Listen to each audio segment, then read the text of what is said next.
I am Shubhangi Jain from MB International School, Nayagaon, Kota.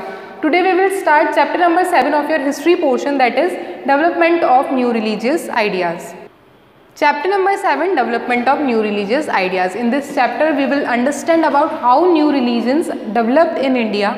Upanishads क्या हैं, कैसे Buddhism की टीचिंग्स लिटरेचर स्प्रेड हुआ, कैसे जैनिज्म की टीचिंग्स और लिटरेचर स्प्रेड हुए.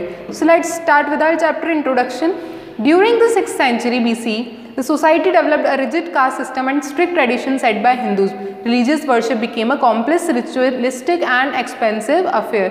तो 6th century के टाइम पर जो हमारी सोसाइटी थी उसने रिजिड कास्ट सिस्टम यानी बहुत स्ट्रॉन्ग कास्ट सिस्टम को फॉलो किया, स्ट्रिक्ट ट्रेडिशंस लगाए किस चीज़ पे, हिंदुज़्म पे.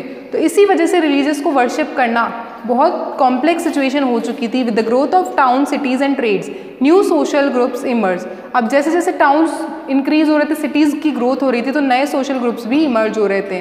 These groups held a socially inferior position which they wanted to improve. और इन्हीं ग्रुप्स की वजह से एक सोशल इंफीरियर पोजीशन क्रिएट हुई जो वो लोग चाहते थे कि अब इम्प्रूव होना चाहिए. Frequent Wars were also fought between the various mahajanapadas, creating an atmosphere of unrest. और इसी वजह से कुछ ऐसी लड़ाइयाँ चल रही थी किसके बीच में, बिटवीन वेरियस महाजनपदास, जो चाहते, उसकी वजह से क्या हो रहा था, जो हमारा एटमॉस्फेयर था उसमें पीस खत्म हो रहा था, चाउस क्रिएट हो रहे थे.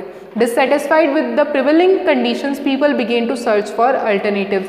अब जो कंडीशंस थी वो अच्छी नहीं थी, लोगों को वो उससे सेटिस्फाइड नहीं थे, तो वो लोग चाहते थे कि हमारे पास कुछ और अल्टरनेटिव हो.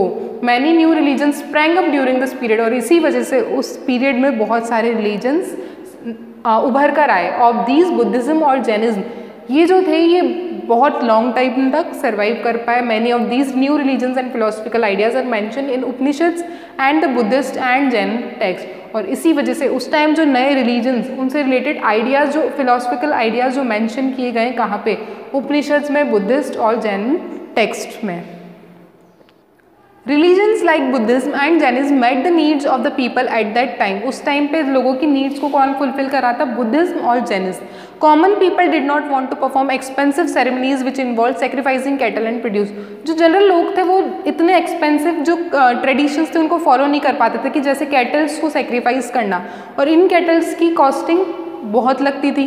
तो इसीलिए ये रिलीजन्स क्या हुए, बहुत ज़्यादा पॉपुलर हुए, क्योंकि इनमें क्या सिखाया गया है, नॉन वायलेंस, कि आपको किसी भी तरह की हिंसा नहीं करनी है, किसी भी कैटल को मारना नहीं है, किसी की बलि नहीं देनी है.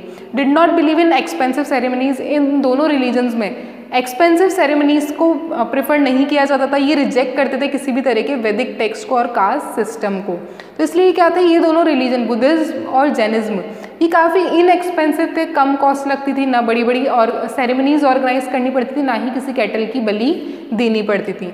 अब बात करेंगे उपनिषद क्या होते हैं. तो उपनिषद एक तरह के हिंदू रिलीजन से रिलेटेड टेक्स्ट हैं, यानी हमारे पास ये एक लिटरेचर है हिंदुज़्म से related. They are writing of spiritual leaders. इनको किसने लिखा है, स्पिरिचुअल लीडर्स ने लिखा है. They fall into the category of shrutis, और इनको हम क्या बोलते हैं, Shruti's.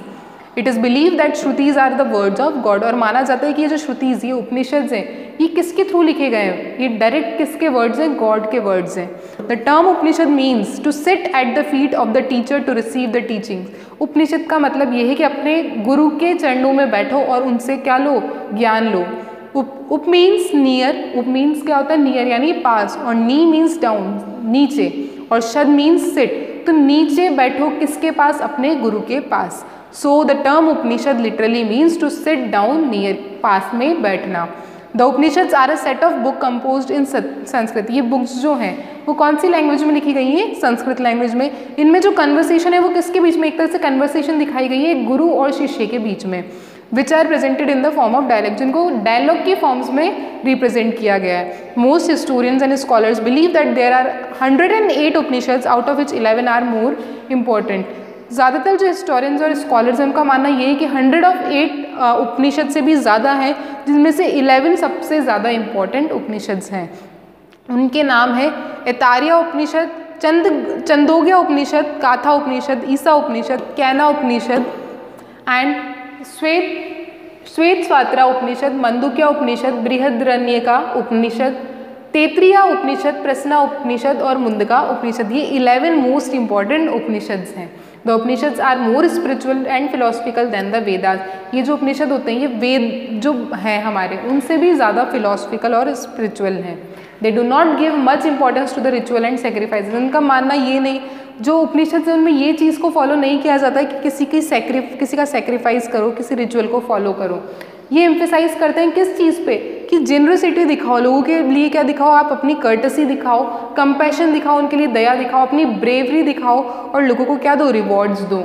According to Vedas, when a person dies, his or her soul, Atma, is reborn in another form, as it is confined in the cycle of life and death. इस धर्म के according मानना ये है कि वेदास के अकॉर्डिंग मानना ये है कि जब किसी पर्सन की डेथ हो जाती है तो उसकी आत्मा क्या करती है, वो फिर किसी नए रूप में जन्म लेती है। क्यों? क्योंकि ये जो लाइफ और डेथ की साइकिल है, जन्म और मरण की, चलती ही रहती है।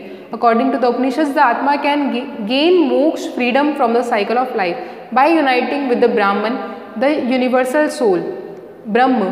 This can be achieved through proper and right conduct, knowledge and belief. उपनिषद का मानना क्या है कि आत्मा जो है उसको मोक्ष मिल सकता है, लेकिन कब? जब उसका किससे मिलन होगा? ब्रह्मांड से मिलन होगा, ब्रह्म से मिलन होगा, जो क्या है, एक यूनिवर्सल सोल है। ब्रह्मा से मिलने के बाद ही कोई आत्मा को क्या मिल सकती है, इस लाइफ और डेथ के साइकिल से फ्रीडम मिल सकती है। Most of the Upanishadic thinkers were man. ज़्यादातर इसमें कौन इन्वॉल्व थे? मैंस इन्वॉल्व थे। मैनी ऑफ दीज थिंकर्स वर ब्राह्मण। ज़्यादातर लोग इसमें कौन थे? ब्राह्मण्स या फिर किंग्स, उपनिषद्स को फॉलो करने वाले। Occasionally there is a mention of women thinkers such as Gargi, a very learn lady who participated in debates held in royal courts. उनमें से एक वुमेन थिंकर भी थी जिसका नाम था गार्गी, जिसने कई रॉयल कोर्ट्स में डिबेट्स करी है इन मैटर्स पर। देर वर ऑल्सो पुअर पीपल। कुछ पुअर पीपल भी थे जैसे कि सत्यकामा जबाला, जिन्होंने पार्टिसिपेट किया था फिलोसफिकल डिस्कशन में। सत्यकामा जबाला भी एक बहुत अच्छे इंटेलिजेंट फिलोसफिकल थिंकर थे। ये किसके बेटे थे? He was the son of a women called जबाला। जबाला के बेटे थे ये, जो किस कास्ट से बिलोंग करती थी? लोअर कास्ट से बिलोंग करती थी। He was accepted as a student by sage Gautama, और बाद में इनको अपना शिष्य किसने बना लिया? गौतम ने बना लिया।